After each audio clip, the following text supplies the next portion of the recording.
નમસ્કાર, અમારા વિશેષ કાર્યક્રમ દિલ્હીની દોડમાં આપનું સ્વાગત છે। હું છું ચિંતન। દિલ્હીની દોડમાં અત્યાર સુધીમાં આપણે રાજ્યની 21 લોકસભા બેઠકોની વાત કરી ચૂક્યા છીએ, જેમાં અમે આપને દિલ્હીની દોડમાં સામેલ તાકાતવર સંભવિતોના સબળા અને નબળા પાસાથી વાકેફ કર્યા।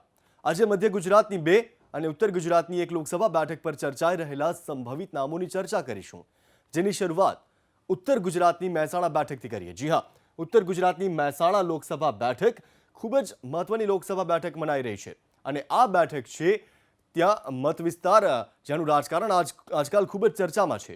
પાટીદાર આંદોલન બાદ યોજાયેલી વિધાનસભા ચૂંટણીમાં સૌ કોઈની મીટ મહેસાણા જિલ્લા પર હતી। જોકે આ વખતે આંદોલનની અસર તો નહીવત છે, પરંતુ આશાબેન પટેલ ભાજપમાં જોડાયા બાદ અહીંનો જંગ વધુ રસપ્રદ બની ગયો છે।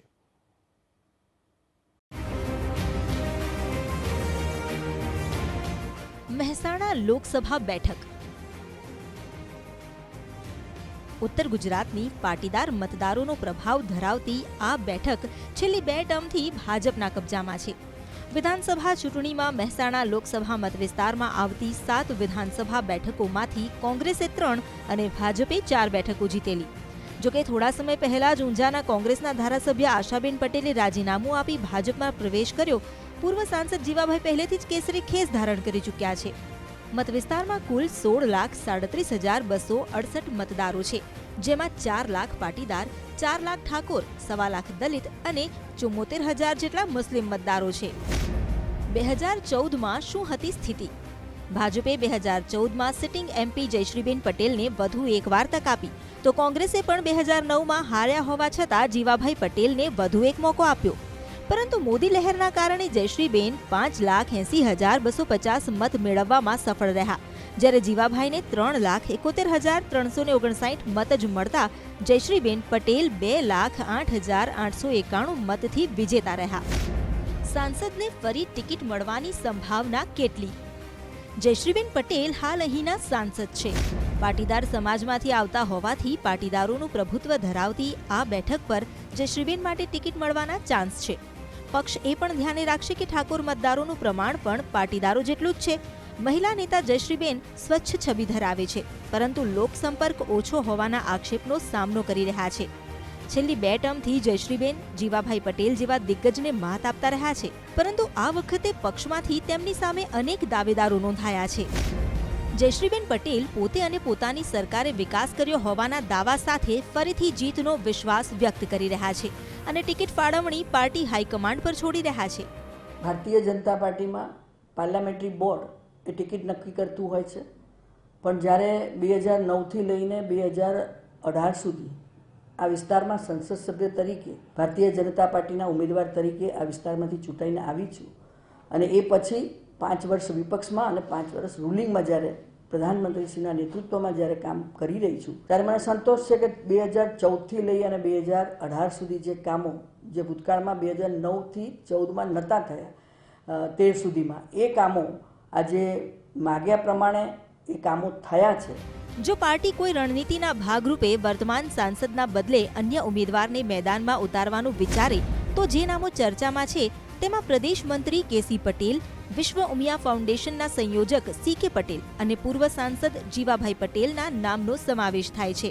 અને ભાજપમાં આવ્યા પછી મેં કોઈ દિવસે કોઈ પણ વસ્તુની માગણી કરી નથી અને આજની તારીખની અંદર આમની જે ડિસિપ્લિન છે ભાજપમાં અને જે રીતે ટિકિટોની વહેંચણી છે એની અંદર કોઈ પણ જાતના ક્યાંય પણ એ નહીં થતાં કોઈ માગી અને ટિકિટ આપી દીધી એવું નથી હોતું। અહીં આગળ એટલી બધી સર્વે થાય છે અને પબ્લિકનું સર્વે બહુ મોટું અગત્યનું છે અને એ પબ્લિકના સર્વે ઉપર એમનો જે રિપોર્ટ આવે એ રિપોર્ટ ઉપર જ અમુક નક્કી થાય છે અને પછી ટિકિટ આપવામાં આવે છે। એટલે આવી કોઈ વાત છે નહીં કે મારે કે લડવું છે કે એવી મેં કોઈ વાત જ કરી નથી અને એ વાત કરવાથી કોઈ અર્થ પણ નથી, કારણ કે પક્ષ બહુ જાણે છે કોણ માણસ જીતી શકે કોણ ન જીતી શકે એના ઉપર ડિપેન્ડ ઘણો મોટો છે। શું માની રહ્યા છે પત્રકારો? જયશ્રીબેન છેલ્લી 2 ટર્મથી એ સાંસદ તરીકે સેવાઓ આપે છે અને 2 ટર્મમાં એમની કામગીરી સંતોષજનક કહી શકાય, કારણ કે એનો કોઈ વિરોધ થયો નથી। અને પક્ષમાં પણ નથી ને એક્ટિવ રહ્યા છે, ઘણા બધા એક્ટિવ છે, સંસદમાં પણ એક્ટિવ રહ્યા છે, સંસદ સિવાય લોક સંપર્કમાં પણ ઘણા બધા એક્ટિવ છે.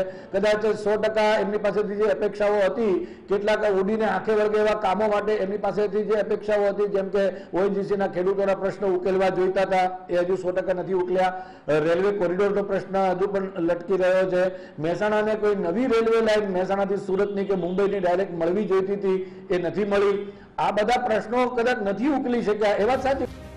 ગઈ ચૂંટણીમાં હરીફ રહેલા જીવાભાઈ પટેલ ખુદ હવે ભાજપમાં છે. એવામાં કોંગ્રેસે અહીં નવા ચહેરાને મેદાનમાં ઉતારવો પડશે. એવામાં કોંગ્રેસ કોના પર પસંદગી ઉતારે છે તેના પર સૌ કોઈ મીટ માંડીને બેઠું છે. હાલ કોંગ્રેસમાં જે નામો ચર્ચાઈ રહ્યા છે તેમાં પાટીદાર સમાજના આગેવાન એજે પટેલ, પૂર્વ ધારાસભ્ય અને કોંગ્રેસના મહામંત્રી કિરીટભાઈ પટેલ, મહેસાણા સહકારી ક્ષેત્રના આગેવાન તુષારભાઈ પટેલના નામ મોખરે છે. મોટો મતદાર પાટીદારોનો છે, કડવા પાટીદારોનો. અને કડવા પાટીદારોની અમારી સંસ્થા ઉમિયાધામ અને ઉમિયા સંસ્થા છે. એની અંદર જે શિક્ષણ નિધિ છે કે જેના બાળકોના શિક્ષણના પ્રશ્નોને અથવા તો એને મદદરૂપ થતી જે નિધિમાં અમે કામ કરીએ છીએ, એના ટ્રસ્ટી તરીકે પણ હું છું, એમાં પણ હું કામ કરું છું. સંસ્થા એક વ્યક્તિગત બાબત નથી, સંસ્થા સામૂહિકના કડવા પાટીદારોના સમૂહથી બનેલી સંસ્થા છે. એટલે કડવા પાટીદારોના જે કુટુંબો છે કે જેમના બાળકોને માટે અમે આ કામ કરી રહ્યા છે, એ કુટુંબો અને એ પ્રજાજનો છે, એ એમને તો અમારા પ્રત્યે માન હોય, એમાં કોઈ બેમત નથી. શું માની રહ્યા છે પત્રકારો?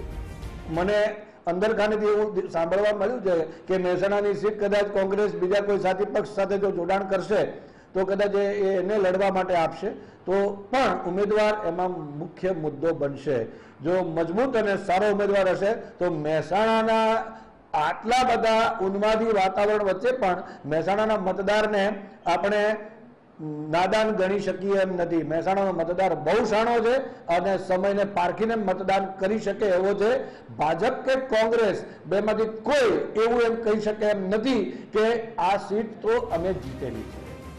આશાબેનના ભાજપમાં જોડાયા બાદ મહેસાણાનું રાજકારણ ભાજપ કોંગ્રેસની સાથે સાથે ભાજપ સામે ભાજપ જેવું બની ગયું છે. કારણ કે આશાબેન લોબી અને પૂર્વ ધારાસભ્ય નારાયણ પટેલની લોબી આમને સામને આવી ગઈ છે. વળી અહીં ઊંઝા વિધાનસભા બેઠકની પેટા ચૂંટણી પણ છે. એવામાં ખરાખરીનો જંગ જોવા મળશે તે નિશ્ચિત છે.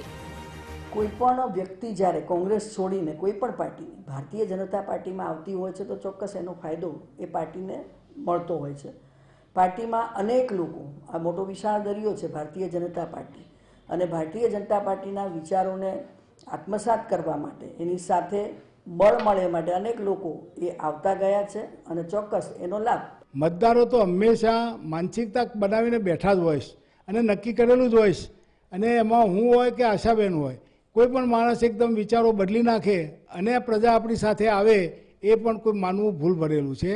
એટલે આશાબેનના જવાથી કોંગ્રેસ પાર્ટીને નુકસાન થશે અને પાટીદારો ડાયવર્ટ થશે એવું હું માનતો